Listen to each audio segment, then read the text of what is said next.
നമസ്കാരം. മീഡിയ കമ്പാനിയുടെ വളരെ പ്രധാനപ്പെട്ട ഡെയിലി അപ്ഡേറ്റിലേക്ക് സ്വാഗതം. എല്ലാവരും അറിഞ്ഞിരിക്കേണ്ട പ്രധാനപ്പെട്ട കുറച്ച് ഇൻഫർമേഷൻ വീഡിയോ വഴി ഷെയർ ചെയ്യുന്നു. ഏറ്റവും ആദ്യത്തെ പ്രധാന അറിയിപ്പ്, സ്ത്രീ സുരക്ഷ വീട്ടമ്മ പെൻഷൻ പദ്ധതി BPL AY റേഷൻ കാർഡിലേക്ക് ഉൾപ്പെടുന്ന 18 ലക്ഷത്തോളം വരുന്ന ഗുണഭോക്താക്കൾക്കാണ് നിലവിൽ ആനുകൂല്യം ലഭിക്കാൻ അർഹതയുള്ളത്. എന്നാൽ 100 ദിന കർമ്മ പദ്ധതിയിൽ ഈ ഒരു പദ്ധതി ചേർത്തിട്ടില്ല. അതുകൊണ്ട് തന്നെ തുടർന്ന് വരുന്ന മാസങ്ങളിൽ ഈ സഹായം നമുക്ക് ലഭിക്കുന്നതല്ല.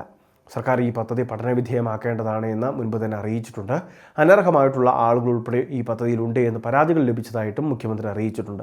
അതുകൊണ്ട് തന്നെ ഒരുപക്ഷെ ഫീൽഡ് തല വേരിഫിക്കേഷൻ അല്ലെങ്കിൽ മറ്റേതെങ്കിലും തരത്തിലുള്ള കൃത്യമായിട്ടുള്ള പരിശോധനകൾക്ക് ശേഷം മാത്രമായിരിക്കും പദ്ധതി തുടരണോ വേണ്ടയോ എന്ന കാര്യം സർക്കാർ തീരുമാനിക്കുക.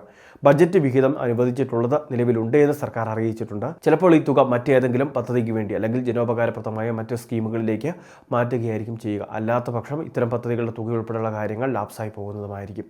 നിലവിൽ ഈ പദ്ധതി പഠനവിധേയമാക്കിയ ശേഷം മാത്രമേ തുടരുകയുള്ളൂ എന്നാണ് അറിയിച്ചിട്ടുള്ളത്. BPL AY റേഷൻ കാർഡിൽ ഉൾപ്പെട്ട സ്ത്രീ ഗുണഭോക്താക്കൾക്കായിരുന്നു ആനുകൂല്യം ലഭിക്കേണ്ടത്.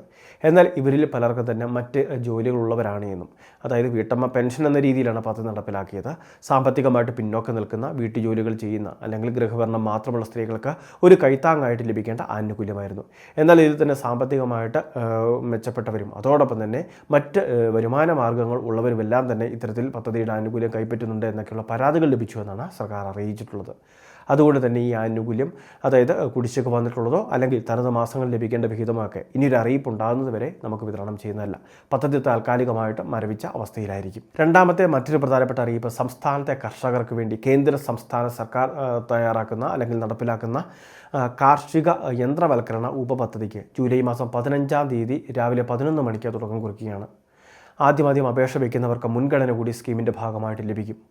ഇലക്ട്രിക് മോട്ടോറുകൾ അല്ലെങ്കിൽ മറ്റ് ഇന്ധനത്തിൽ പ്രവർത്തിക്കുന്ന മോട്ടോറുകൾ അല്ലെങ്കിൽ മറ്റ് കാർഷിക ഉപകരണങ്ങൾ, അത് കൃഷി അനുബന്ധ മേഖലയിൽ നമ്മൾ ഉപയോഗിക്കുന്ന ഉപകരണങ്ങളെല്ലാം തന്നെ സബ്സിഡി നിരക്കിൽ, അതായത് പകുതി തുകയോളം കർഷകൻ എടുത്താൽ മതിയാകും, ബാക്കി പകുതി തുക കേന്ദ്ര സംസ്ഥാന സർക്കാർ എടുക്കുന്ന രീതിയിൽ. അപ്പോൾ ഇത്തരത്തിൽ ജനോപകാരപ്രദമായ ഒരു പദ്ധതിയാണ് ജൂലൈ മാസം 15-ാം തീയതി രാവിലെ 11 മണിക്ക് തുടക്കം കുറിക്കുന്നത്. എത്രയും വേഗം അപേക്ഷകൾ വയ്ക്കുന്നതിന് വേണ്ടി ശ്രദ്ധിക്കണം. അതോടൊപ്പം തന്നെ സംശയ നിവാരണങ്ങൾക്ക് കൃഷിഭവനുമായിട്ട് ബന്ധപ്പെടണം. ഇനി ഈ പദ്ധതിയിൽ കാർഷിക സംഘങ്ങളൊക്കെയാണ് എങ്കിൽ അവർക്ക് 80% വരെയൊക്കെ സബ്സിഡി ലഭിക്കുന്ന സ്കീമുകൾ വരെയുണ്ട്. അതുകൊണ്ട് തന്നെ കാര്യങ്ങൾ വിശദമായിട്ട് അന്വേഷിച്ച ശേഷം മാത്രം കർഷകൻ്റെ ആധാർ, കരമടച്ച രസീത്, ബാങ്ക് ഡീറ്റെയിൽസ്, കർഷകൻ്റെ ഫോട്ടോ തുടങ്ങിയ കാര്യങ്ങളൊക്കെ ആവശ്യമാണ്. അപേക്ഷകൾ നമുക്ക് സൗജന്യമായിട്ട് കാർഷിക യന്ത്രങ്ങൾ വിൽക്കുന്ന സ്ഥാപനങ്ങൾ വഴി തന്നെ അപേക്ഷകൾ വയ്ക്കാം. കാരണം അവരുടെ ഉൽപ്പന്നങ്ങൾ വളരെ വേഗത്തിൽ വിറ്റ് പോകാൻ സാധിക്കുന്ന ഒരു സമയം കൂടിയാണിത്. അതുകൊണ്ട് തന്നെ സൗജന്യമായിട്ട് അപേക്ഷകൾ ആ രീതിയിൽ വെക്കുന്നതിന് വേണ്ടി സാധിക്കും.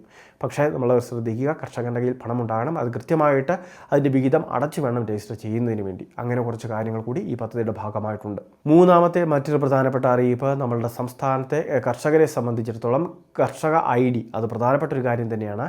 കർഷക IDയും ഇലക്ട്രോണിക് KYCയും കിസാൻ സമ്മാൻ നിധി ലഭിക്കുന്ന കർഷകർ ഇലക്ട്രോണിക് KYC നൽകി പുതുക്കേണ്ടതുണ്ട്. ഇനി എല്ലാ കർഷകർക്കും കിസാൻ സമ്മാൻ നിധി ലഭിക്കുന്നില്ല എങ്കിൽ പോലും കർഷക ID എന്ന് പറയുന്ന ഒരു കാര്യം എടുത്തു വെച്ചേക്കുക. കേന്ദ്ര സർക്കാരിൻ്റെ വിവിധ സബ്സിഡി ആനുകൂല്യങ്ങൾക്ക്, ബാങ്ക് ലോണുകൾക്ക്, അതായത് കാർഷിക ഗോൾഡ് ലോണ്, അതോടൊപ്പം തന്നെ കാർഷിക വായ്പകൾ, അതായത് KCC ലോൺ, ഇങ്ങനെയുള്ള പല കാര്യങ്ങൾക്കും കർഷക ID ഭാവിയിൽ നിർബന്ധമാകും. ഇപ്പോൾ കർഷക ID എടുക്കുന്നതിന് വേണ്ടി 2 വർഷമായിട്ട് കേന്ദ്ര സർക്കാർ പറയുന്നതാണ് നമ്മളുടെ സംസ്ഥാനത്ത് താൽക്കാലികമായിട്ട് നിർത്തിവെച്ചിരുന്നു, പക്ഷേ ഇപ്പോൾ പുനഃസ്ഥാപിച്ചിട്ടുണ്ട്.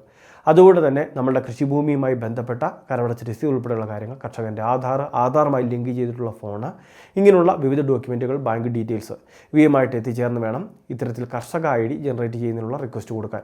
ഇത് പിന്നീട് വില്ലേജ് തലത്തിലും അതോടൊപ്പം തന്നെ കൃഷിഭവനിലും വെരിഫിക്കേഷൻ പൂർത്തിയായ ശേഷമായിരിക്കും അപ്രൂവൽ ലഭിക്കുക. അപ്രൂവൽ ലഭിച്ചു കഴിഞ്ഞാൽ പിന്നീട് തുടർന്ന ആനുകൂല്യങ്ങൾ നമുക്ക് ലഭിക്കും. വിവിധ സർക്കാർ സഹായങ്ങൾക്ക് മുൻഗണന ഉൾപ്പെടെയുള്ള കാര്യങ്ങൾ കർഷക ID എടുത്ത കർഷകർക്ക് ഉണ്ടായിരിക്കുകയും ചെയ്യും. വളരെ പ്രധാനപ്പെട്ട കുറച്ച് ഇൻഫർമേഷനാണ് ഷെയർ ചെയ്തത്. ഇതുപോലുള്ള അറിയിപ്പുകൾക്ക് ചാനൽ സബ്സ്ക്രൈബ് ചെയ്യുക, ഫോളോ ചെയ്യുക.